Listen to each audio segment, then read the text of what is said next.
একটা সুন্দর সমাজ গঠনের জন্য যেমন একটা ভালো ডাক্তারের ভূমিকা থাকে, তেমন একজন ভালো সুফি সাহেবেরও ভূমিকা থাকা উচিত। কে কোরআনী শিক্ষায় বড় হয়েছে আর কে জেনারেল শিক্ষায় বড় হয়েছে এই বাদ বিচার না করে শিক্ষা যার ভিতরেই থাক না কেন তাকে সম্মান করতে শিখুন। কোরআনের হাফেজ হয়ে সে যদি সম্মান নেবার যোগ্য হয়, তাহলে ইংরেজিতে AA পাস করার পরে তার কেন সম্মান পাওয়ার অধিকার থাকে? সুতরাং শিক্ষা যার ভিতরেই থাক না কেন সমাজের মানুষের কাছে সে সম্মান পাওয়ার যোগ্য। এবং এই উভয় জগতের শিক্ষা প্রেমী মানুষটাই পারে উভয়ের সম্মিলনের মধ্য দিয়েই একটা সুন্দর সমাজ গঠন হতে পারে। ধর্মহীন কর্মশিক্ষা আর কর্মহীন ধর্মশিক্ষা একটা জাতিকে সর্বনাশ করার জন্য যথেষ্ট। এমন ধর্ম শিক্ষা শিখেছে যে শিক্ষার মধ্য দিয়ে তার পেটে দুটো ডাল ভাত হবে না। ধর্ম শিক্ষা ভালোই শিখেছে, কিন্তু পেটের দুটো ডাল ভাত অর্জন করার মতো তার কোনো যোগ্যতা হয়নি। ধর্মের ওই শিক্ষা পৃথিবীতে বেশি দিন বাঁচবে না। আবার এমন কর্মশিক্ষা যে শিক্ষাটায় আয় রোজগার ভালো করতে পারে, কিন্তু ধর্মের কোনো মিনিমাম জ্ঞান তার ভেতরে থাকে। ধর্মহীন কর্মশিক্ষা, যে কর্ম শিখে পয়সা রোজগার করা যায় কিন্তু ধার্মিক হওয়া যায় না। আবার কর্মহীন ধর্মশিক্ষা, আর যে ধর্মশিক্ষার ভিতরে ধর্ম থাকে কিন্তু কর্ম থাকে না, এটা একটা জাতি একটা সমাজকে সর্বনাশ করেছে।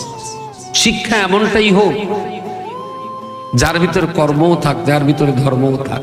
কর্ম এবং ধর্ম দুটোই যদি শিক্ষার ভিতরে থাকে, তাহলে সেই শিক্ষায় শিক্ষিত ছেলে মেয়ে শিক্ষিত হয়ে ইজ্জতের সঙ্গে মাথা উঁচু করে দাঁড়াতে পারে। থেকে 6 বছরের বাচ্চাকে ICDS এ পাঠাতেই হবে, 7 থেকে 10 বছরের বাচ্চাকে প্রাইমারি স্কুলে পাঠাতেই হবে, 11 থেকে 18 বছরের বাচ্চা ছেলে মেয়েদেরকে হাই স্কুলে পড়াতেই হবে।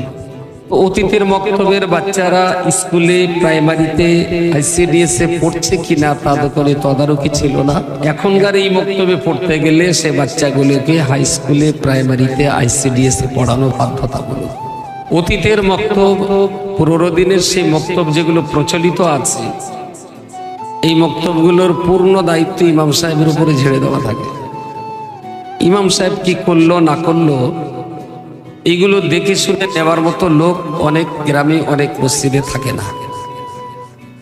আমাদের এই মক্তব্যতে আমরা বাকায়দা একটা ম্যানেজমেন্ট কমিটির দ্বারা পরিচালিত করার চেষ্টা করি এবং দস্তুর মতো প্রত্যেক মাসে কতটা করে কোন ক্লাসে পড়াশোনা করানো হবে সেগুলো তদারকি করার জন্যে প্রত্যেক মাসে মাসে এই মক্তব্যগুলো ভিজিট করারও ব্যবস্থা আছে।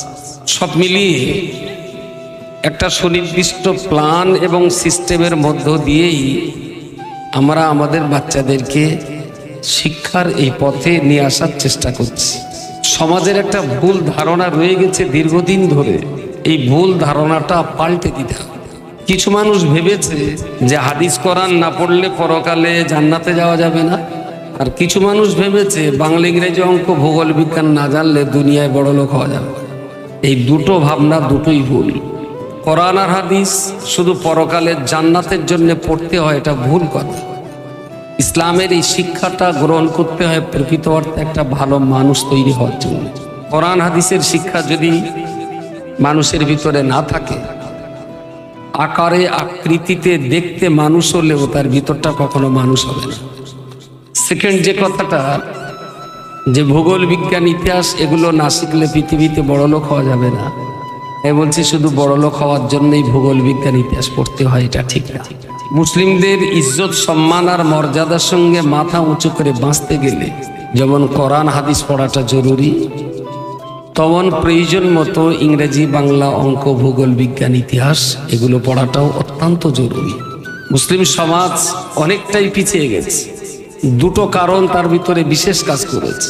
একটা কারণ, যারা আলেম মাওলানা হাফেজ কারি মুফতি হয়েছে, যারা হাফেজ কারি মাওলানা মুফতি হয়েছে, এনারা ভাবে এই ডাক্তার মাস্টার ইঞ্জিনিয়ার এরা সব দুনিয়াদার লোক, এদের কোনো পরকালের চিন্তা নেই, এরা সব দুনিয়াদার।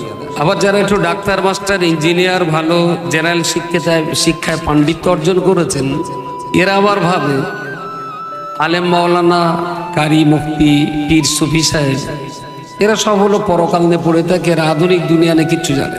আমাদের সংগ্রাম হলো এদের সবার ভিতরে ইসলামের মিনিমাম শিক্ষাটুকু থাকে, ইসলামের মিনিমাম জ্ঞানটুকু এদের সবার ভিতরে থাকুক, আমরা এটা চাই। এবারে কোনো বাবা যদি মনে করে আমার ছেলেকে হাফেজ করবো, নো প্রবলেম, দিতেই পারে। তবে কেরালা মডেল স্কুলে পড়ছে মানেই যে সে হাফেজ, মাওলানা, মুফতি হবে, এটা ভুল কথা।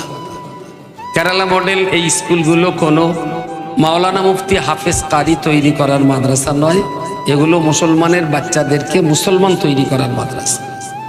বাকি কোন পথে যাবে তার বাবা মা ঠিক করে নেবে। তোমার সামনে যে কিতাবটা আছে কোরআন শরীফ, আর আমার হাতে যেটা আছে এটাও কোরআন শরীফ, দুটোই এক না আলাদা কিছু? দুটো কোরআন শরীফ এক না আলাদা কিছু? একটু আলাদা আছে। তোমার অক্ষরগুলো বড় বড় আর এর অক্ষরগুলো একটু ছোট ছোট, বাকি লেখা সব বাক্য এক। এই কোরআন শরীফটা আমরা বলি কোরআন হলো আল্লাহর কালাম। আল্লাহর কালাম মানে, কালাম মানে কে বলেছে? দাঁড়াও দাঁড়াও, কোরআন ও কালামুল্লাহ বলা হয়, কোরআন আল্লাহর কালাম, তার মানে কোরআন আল্লাহ আল্লাহ বাক্য। কই ওর 50 টাকা দিয়ে একদম ক্যাশ পুরস্কার। কোরআন হলো আল্লাহর বাক্য। আরো যদি সহজ ভাষায় বলা যাবে তাহলে কথা, তাই না? আরো সহজ ভাষায় আমার দিকে খুব যেন অভক্তি করে দিলে দেন, গুনে সোজা করে হাতে তুলে দেশ, তুমি টেবিলে দেবে, তার মানে সুন্দর করে গুছিয়ে ওর হাতে দাও। এই কামাল, একটা ছবি লো তো, ওর মুখের দিকে তাকা, ওদিক তাকাচ্ছে না। হ্যাঁ, শুধু ক্যামেরা খাবে, বাচ্চার মুখের দিক তাকা। হ্যাঁ, বাহ, ছাড়ো। কোরআন আল্লাহ পাকের বাক্য, কোরআন আল্লাহর কথা। আমি যে কথা বলছি, কোরআন এতে যেগুলো লেখা আছে এগুলো সব হলো আল্লাহর বাক্য বা আল্লাহর কথা। বস, এই কথাগুলো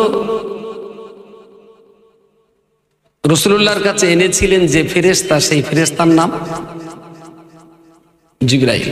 আর পুরস্কার হচ্ছে না, যাওয়ার 5 চান্স হয়ে গেছে। একটু দাঁড়ান, শুধু জিবরাইল বললে হবে না, বলতে হবে জিবরাইল আলাইহিস সালাম। বলুন, আরো ভালো হয় যদি তার আগে হাদারাত জিবরাইল আলাইহিস সালাম। ওকে, ঠিক আছে।